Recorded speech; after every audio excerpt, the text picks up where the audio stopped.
할렐루야. 오늘 말씀은 요단 동쪽으로 피난 가 있던 다윗이 요단을 건너서 예루살렘으로 돌아오는 길에 여러 사람들을 만나고 또 어떻게 대처하는지 그런 내용들입니다. 24절부터 30절까지는 돌아오는 다윗을 마중 나오는 무비보셋 이야기입니다. 그리고 31절부터 39절까지는 예루살렘으로 돌아가는 다윗을 배웅하는 바르실레 이야기입니다. 40절부터 43절까지는 다윗을 왕으로 다시 추대하는데 유다와 이스라엘이 서로 우리가 더 중요한 역할을 한다, 이런 주도권으로 다투는 그런 내용입니다. 우리 나와 있는 대로 순서대로 보도록 하겠습니다. 먼저는 24절에서 30절까지 다윗을 마중 나온 무비보셋 이야기입니다. 우리 무비보셋 아시죠? 원래 요나단의 아들로서 다윗이 마치 양자처럼 맞아들인 그 무비보셋입니다. 우리 24절과 30절 이어서 두 절만 빨리 한번 읽어보실까요? 24절. 사울의 손자 무비보셋이 내려와 왕을 맞으니 그는 왕이 떠난 날부터 평안히 돌아오는 날까지 그의 발을 맵시내지 아니하며 그의 수염을 깎지 아니하며 옷을 빨지 아니하였더라. 30절. 무비보셋이 왕께 아뢰되 내 주 왕께서 평안히 왕궁에 돌아오시게 되었으니 그로 그 전부를 차지하게 하옵소서 하니라. 1절에 보면은 무비보셋이 다윗이 피난 가는 날부터 발도 맵시도 내지 아니하고 면도도 하지 않고 옷도 빨지 않고 다윗이 올 때까지만 기다렸다. 그 모든 다윗과 가족들이 다 피난을 가고 왕궁은 비어 있고 그 남아있던 후궁들은 강간을 당하고 그 분위기가 얼마나 황량하고 정말 적막했겠습니까? 무비보셋 2달을 저는데 특별히 이렇게 뒷바라지하고 또 도와줄 그런 사람도 있었겠나. 이 무비보셋이 굉장히 외롭고 고독하고 두려움에 있었겠다, 그런 생각이 듭니다. 우리 이 사건 전에 16장에 보면은 다윗이 피난을 갈 때 굉장히 피곤하고 탈진된 상태에서 무비보셋의 종 시바가 푸짐한 음식을 가지고 와서 공개하는 장면 우리 기억나시죠? 그죠? 그때 다윗이 시바에게 무비보셋은 어디 있느냐 이렇게 물었을 때 지금 예루살렘에 있는데 자기가 왕이 되려고 합니다 하니까 다윗이 뭐라고 했습니까? 무비보셋에게 있는 사울의 모든 재산을 네가 다 가져라, 이렇게 했던 사건이 있는데 그 사건 후에 처음 만나는 지금 장면입니다. 아마 다윗은 심기가 굉장히 복잡할 수도 있겠죠. 이런 상황에서 다윗이 첫 번째 묻는 질문이 무비보셋이야, 내가 피난 갈 때 왜 같이 가지 않았느냐, 이렇게 질문할 때 무비보셋이 대답하기를 원래 가려고 했습니다. 가려고 했는데 나의 종 시바가 나를 속이고 모함했습니다. 그래서 가지 못했습니다 하니까 다윗이 또 어떻게 대처합니까? 재산 나눠 가지라, 이렇게 지금 하는 내용입니다. 그래서 결국은 재산이 이렇게 본문에는 얼마 비율은 안 나와 있지만 하여튼 반반 나눠 갖지 않았나, 이렇게 생각이 되는데 이런 상황에서 누가 감사를 하고 누가 불평을 해야 되겠습니까? 여러분 같으면 누가 감사할 처지고 누가 불평할 처지일 것 같습니까? 아니면 둘 다 감사를 해야 되는지, 아니면 둘 다 불평을 할 상황인지. 지금 엄청난 재산이 순간적으로 지금 왔다 갔다 하고 있습니다. 사울의 재산이 얼마인지는 모르지만 40년 왕을 한 그 당시에 왕은 절대적인 존재 아닙니까? 우리 지금도 보면은 5년 대통령 한 사람 집값만 해도 수십억이잖아요. 그죠? 사울의 재산이 오늘의 시가로 이렇게 아마 바꿔본다면 100억은 넘겠죠. 그죠? 근데 이 수십억 이상이 지금 왔다 갔다 하고 있습니다. 이 재산, 자, 땅은 원래는 하나님 겁니다. 하나님 것인 이 땅이 사울의 것이 되었습니다. 그런데 사울의 집안이 몰락하면서 사울의 이 종인 시바가 실질적인 주인이 되고, 말이 종이지 사실은 자기 밑에 20명의 종이 있는 거부가 되었습니다. 행제를 한 것이죠. 그런데 어느 날 다윗이 사울의 가문에 남은 자가 있느냐 이렇게 찾았을 때, 그 당시에는 어떤 속담이 있었냐면은 다리 저는 사람은 왕궁에 들어가지 못한다라는 속담이 이렇게 퍼져 있었습니다. 그래서 시바는 있기는 있는데 다리 저는 사람입니다 이렇게 했습니다. 그런데 다윗이 생각지도 못하게 사울에게 속한 모든 재산을 므비보셋에게 줘라. 그리고 너는 므비보셋을 섬기는 자가 되라. 이렇게 했습니다. 좋은 세월 다 갔죠. 그죠? 그러다가 때가 되어서 다윗이 위기에 처하고 정말 이 정상적인 판단력을 갖기 어려운 그런 상황에서 그런 절묘한 기회를 이용해서 다시 이 시바가 사울의 전 재산을 소유하게 됐고, 오늘 다시 또 그 재산이 이렇게 분류되고 있는 모습을 보고 있습니다. 누가 감사해야 될까요? 누가 불평해야 될까요? 감사의 문제는, 불평의 문제는 소유, 물질의 많고 적음에 있는 것이 아니라 억울한 사람이 불평하고 억울하지 않은 사람이 감사하는 것도 아닙니다. 감사의 문제는 마음의 문제요, 그 상황을 어떻게 해석하느냐, 해석의 문제요, 가치관의 문제요, 결국은 믿음의 문제라는 것입니다. 그래서 성경 말씀하시기를 범사에 감사하라, 모든 일에 감사하라. 감사가 없는 것은 결국은 믿음이 없는 것이고 주님을 안 믿는 것입니다. 여러분, 주님을 믿습니까? 오늘 이 므비보셋이 우리의 고백을, 우리의 신앙 고백을 대신 해주고 있습니다. 므비보셋이 뭐라고 고백합니까? 나는 오래전에 죽었어도 이미 할 말이 없는 사람입니다. 그런데 왕께서 파격적인 은총을 베풀어 주셔서 왕의 밥상을 함께 나눌 수 있는 것, 내가 무엇을 더 바라겠습니까? 왕은 저에게 전부입니다. 이 모든 재산을 다 시바가 갖도록 하십시오. 이것이 바로 우리의 고백. 주님이, 예수님이 전부입니다. 이렇게 우리 고백할 수 있겠습니까? 네. 이것이 사실이 될 때까지 우리 계속 고백해야 되겠죠. 31절부터 39절까지는 이 다윗이 요단을 건너서 예루살렘으로 오는데 배웅 나온 바르실레의 이야기입니다. 우리 다윗과 그 가족, 그 부대들이 요단 동편 길르앗 마하나임에서 피난 생활을 하고 있는 동안에 이 바르실레가 모든 필요한 것을 공개했던 내용 우리 기억하시죠? 치즈, 버터, 양고기, 그리고 모든 곡물, 채소, 모든 것들을 공급했던, 다른 두 사람도 같이 있었는데 아마 바르실레가 가장 많은 부분을 감당하지 않았나. 그리고 오늘 이 다윗을 배웅하러 나온 장면입니다.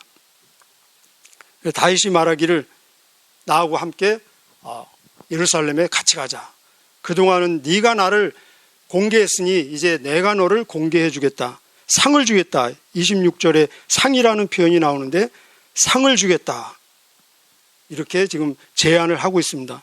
이 얼마나 이 큰 상입니까? 지금으로 얘기하면 청와대에 등용하는 그런 제안 아닙니까? 그런데 바르실레는 사양을 합니다. 이 상을, 이 보상을 사양을 합니다. 겸손과 지혜를 보이면서 내가 이미 늙었고 나이가 80이고 내가 예루살렘 왕궁에 왕과 함께 가는 것은 오히려 짐이 될 것입니다. 왕에게 짐이 될 것입니다 하면서 사양하는 모습을 볼 수 있습니다. 그러면서 자기 아들을 소개합니다. 아들 이름이 뭐죠? 김함. 한국 사람 아닙니다. 김함을 소개하고 있습니다. 그래서 이 다윗이 김함, 아들인지 손자인지 했던 그의 자손 김함을 데리고 예루살렘 왕궁으로 들어가서 그와 함께 살며 결국은 이 상이 계속 그 자녀들에게 이양되는 모습을 볼 수 있습니다. 나중에 우리 열왕기상 2장을 보면은 열왕기상 2장 7절에 다윗이 죽을 때 솔로몬에게 유언하기를 이 바르실레의 자손들에게 은총을 베풀어라 이렇게 유언하는 모습을 볼 수 있습니다. 결국은 바르실레가 사양한 보류한 이 상이 자기 후손들에게 이양이 되어서 더 효과적이고 더 풍성한 상이 된 것을 볼 수 있습니다. 그렇죠. 이 바르실레는 이미 80세고 다시 왕궁에 들어가서 왕과 함께 사는 그런 엄청난 이 보상, 축복의 효력을 다 누리기에는 지금 환경이 좀 덜 맞죠. 그죠? 자기는 이미 부자고 먹을 것 걱정 없는 사람 아닙니까? 부자고 80년 동안 자기 고향에서 정든 친구도 있고 가족도 있는데 오히려 거기가 더 편할 수 있죠. 그런데 이 왕궁으로 들어가서 사는 그 축복, 상의 효력과 그 풍성을 누릴 수 있는 것은 더 자녀가 더 많은 기간 더 실질적으로 누리지 않겠습니까? 여기에서 우리에게 주는 메시지는 예수님께서는 우리에게 상을 약속하셨습니다. 선지자의 이름으로 선지자를 영접하는 자는 선지자의 상을 받을 것이요 의인의 이름으로 의인을 영접하는 자는 의인의 상을 받을 것이요 제자의 이름으로 이 적은 자 소자 하나에게도 냉수 한 그릇 준 자는 상을 받을 것이다. 그냥 그렇게 말씀하셔도 충분할 텐데 예수님 거짓말 하시는 적이 없죠. 그죠? 그냥 상이 있을 것이다 라고 말씀해도 충분할 텐데 굉장히 강조하면서 내가 진실로 이루느니 결단코 상을 잃지 아니하리라. 이 상이 반드시 분명히 있을 것을 강조하면서 약속하시는 모습을 볼 수 있습니다. 우리가 예수님의 이름으로 예수님을 위해서 하는 모든 수고, 모든 봉사, 모든 충성, 모든 사역에는 반드시 상이 있을 것입니다. 기대가 되시죠? 네. 그런데 또 한 가지 우리가 기억해야 될 것은 한 번의 상에는 한 번의 이 사건에는 한 번의 상만 있다는 것입니다. 한 번의 선행에 두 번의 상은 없다는 것입니다. 그래서 예수님 말씀하시기를 저희는 저희의 상을 이미 받았느니라. 저희는 저희의 상을 이미 받았느니라. 저희는 저희의 상을 이미 받았느니라. 상과 벌을 이 처리하는 데 있어서는 한 번의 사건은 한 번 처리한다는 것입니다. 이걸 조금 우리 이 용어로 얘기하면은 일사부재리, 한 번의 사건은 두 번 다루지 않는다. 일사부재리의 원칙이 하늘나라에서도 적용되고 이 땅에서도 적용된다는 것입니다. 우리가 받을 수 있는 그 상들을 이 땅에서 보류할 때, 이 땅에서 사양할 때 반드시 하늘에 쌓일 것이고, 그리고 우리가 사양한 그 상이 우리의 자녀들에게 이양이 되어서 더 풍성하고 더 효율적인 보상, 축복, 상이 될 수도 있다는 것입니다. 기대하시기 바랍니다. 이 원리가 적용될 딱 상황이 되어지면은 기억나는 복이 있으시기를 주님의 이름으로 축복합니다. 세 번째 내용은 40절에서 43절까지 우리 다음 장 한번 넘어가 보실까요? 40절 한번 읽어보실까요? 40절 시작. 왕이 길갈로 건너오고 김함도 함께 건너오니 온 유다 백성과 이스라엘 백성의 절반이나 왕과 함께 건너니라. 마지막 절 같이 읽겠습니다. 43절 시작. 이스라엘 사람이 유다 사람에게 대답하여 이르되 우리는 왕에 대하여 열목 가졌으니 다윗에게 대하여 너희보다 더욱 관계가 있거늘 너희가 어찌 우리를 멸시하여 우리 왕을 모셔오는 일에 먼저 우리와 의논하지 아니하였느냐 하니 유다 사람의 말이 이스라엘 사람의 말보다 더 강경하였더라. 목소리가 더 컸다. 이렇게. 여기 40절, 41절, 42절, 43절 각 절마다 유다 백성, 이스라엘 백성 마치 두 나라인 것처럼 지금 이 묘사가 되고 있습니다. 이스라엘 사람, 유다 사람 완전히 분리해서 지금 표현하는 모습을 보고 있습니다. 분명히 한 나라죠. 그죠? 분명히 한 나라인데 꼭 두 나라인 것처럼 지금 표현하고 있습니다. 마치 우리나라 한때 진보, 보수, 촛불부대, 태극기 부대 그렇게 분리된 것 훨씬 이상으로 지금 국론이 지금 분리되어 있는 모습을 보여주고 있습니다. 우리는 언제나 이 성경 지금 사무엘하를 보고 해석할 때 다윗 편에 있지요. 다윗이 잘 되기를 바라고 다윗 편에서 보기 때문에 이 다윗이 지금 왕궁으로 돌아오는 것을 우리는 쉽게 생각할 수 있습니다. 다윗이 원래 왕인데 압살롬이 왕이 되려고 반역을 일으키다가 실패했기 때문에 다시 그냥 다윗이 원래 위치로 돌아가는 거다. 이렇게 쉽게 생각할 수 있지만 사실은 이게 그렇게 쉬운 간단한 문제가 아닙니다. 원래는 지금 압살롬이 왕이었습니다. 그래서 우리가 지금 쭉 이 압살롬 그 사건을 볼 때 그런 표현들이 여러 번 나오고 있습니다. 압살롬과 모든 이스라엘이 그런 표현들이 여러 번 나오고 있습니다. 물론 모든 이스라엘이 했을 때는 모든 이스라엘 사람 한 사람 다를 얘기하는 것은 아니지만 대부분의 과반수 이상의 사람들이 압살롬에게 넘어갔다는 것입니다. 그리고 그 모든 이스라엘과 압살롬이 우리가 전에 본 대로 예루살렘에 입성을 해서 무혈 입성을 해서 왕궁을 차지하고 그리고 왕이 되었습니다. 그리고 기름 부음을 받았습니다. 여러분, 압살롬이 기름 부음 받은 왕이라는 거 아셨어요? 기름 부음 받은 왕입니다. 10절에 보면은 자기들끼리 하나님이 기름 부은 것이 아니라 자기들끼리 기름을 부어가지고 그러니까 이 구색은 다 갖춘 겁니다. 그래서 왕이 되고 압살롬이 왕이 되고 다윗은 왕자리에서 쫓겨난 것입니다.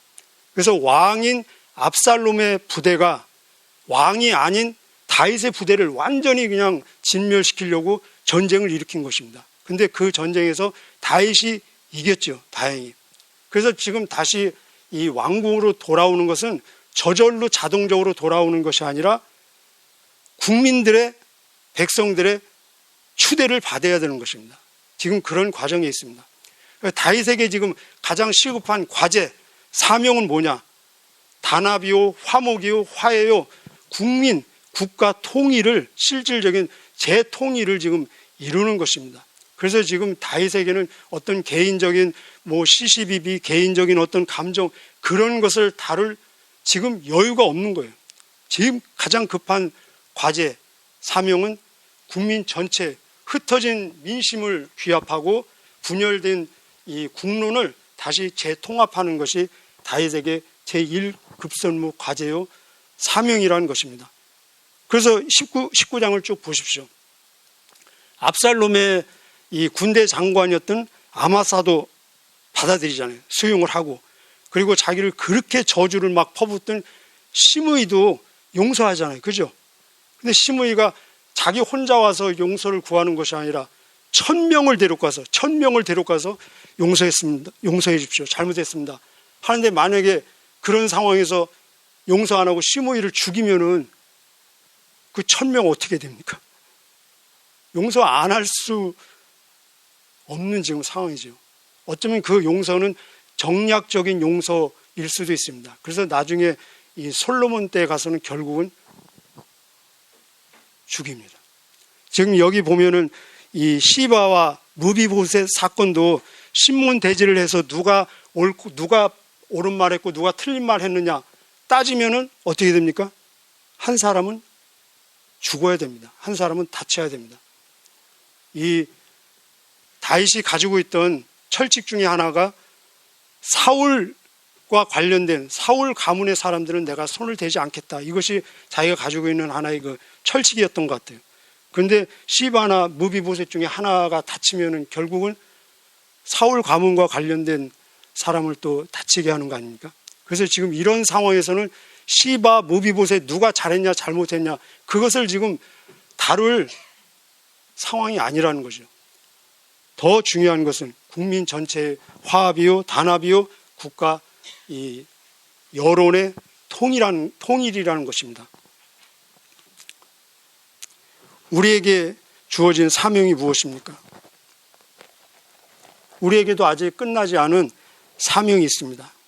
물론 우리가 일상생활에서 사소한 시비비를 가리고 이해타산 그런 것을 논할 그런 여러 가지 일도 많이 있겠지만 우리에게 준 과제, 사명은 바로 하나님의 나라, 하나님의 나라를 견고히 하고 하나님의 나라를 확장하는 일.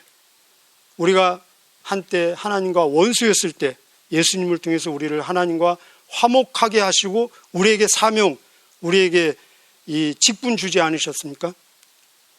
화목해 하는 직분, 화목해 하는 사명. 한 영혼을 예수님을 통해서 하나님과 화목하게 하여 하나님의 나라를 더 견고하고 더 확장되게 세워져가는 이것이 우리에게 주어진 과제요 사명이라는 것입니다. 우리 눈에 보이는 나라는 대한민국 한 나라지요. 그러나 눈에 보이지 않는 세계에서는 이 대한민국 한 나라 안에 하나님의 백성과 하나님의 백성이 아닌 백성으로 분리되어 있잖아요. 이것을 우리는 예수 그리스도의 이름으로 통일을 이루는, 화합을 이루는 그날이 완성될 때까지 우리의 사명은 계속되어져야 할 것입니다. 화평케 하는 자는 복이 있나니 저희가 하나님의 자녀라 일컬음을 받을 것이며. 화평케 하는 자, 이 무슨 말입니까?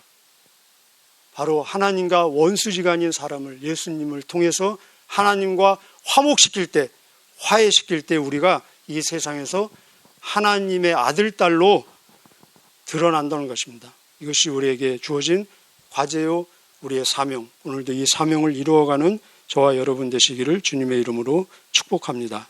기도하시겠습니다. 하나님 감사합니다. 우리에게 생명을 주시되 예수 그리스도 안에서 영원한 하늘의 생명 주시고 이 땅에서 또 다른 생명을 구원하여 하나님 나라 확장하는 이 귀한 과제, 귀한 사명 주심을 감사합니다. 예수님, 주님이 우리의 전부요, 예수님이 우리의 모든 필요를 공급하시는 전부이며 우리의 생명이며 우리의 소망임을 고백하며 또 동행하는 우리의 삶이 되게 하여 주옵소서. 이 시간에도 우리 함께 기도할 때 성령으로 말씀으로 충만케 하여 주시고 우리가 마땅히 빌 바를 성령 하나님 깨닫게 하여 주시고 기억나게 하여 주셔서 주님의 뜻대로 구하는 우리의 간구, 우리의 기도가 될 수 있도록 하나님 인도하여 주옵소서. 하나님 또 오늘 하루의 삶을 통해서 하나님의 뜻이 하늘에서 이루어진 것처럼 우리의 발걸음, 호흡, 우리의 인격, 우리의 모든 행동을 통해서 이루어내는 하늘의 삶이 되게 하여 주옵소서. 우리의 사랑하는 자녀들 하나님 있는 곳에서 임마누엘의 삶이 되게 하여 주시고 하나님과 동행하는 기쁨과 감사와 감격이 넘치게 하여 주옵소서. 또 여기에 바친 귀한 예물 그 속에 있는 기도의 제목들이 하나님 앞에 아름답게 연락되어져 간증이 풍성해지는 삶, 하나님의 살아계심 역사하심을 증거하는 삶이 되게 하여 주옵소서. 감사드리며 예수님의 이름으로 기도하옵나이다. 아멘.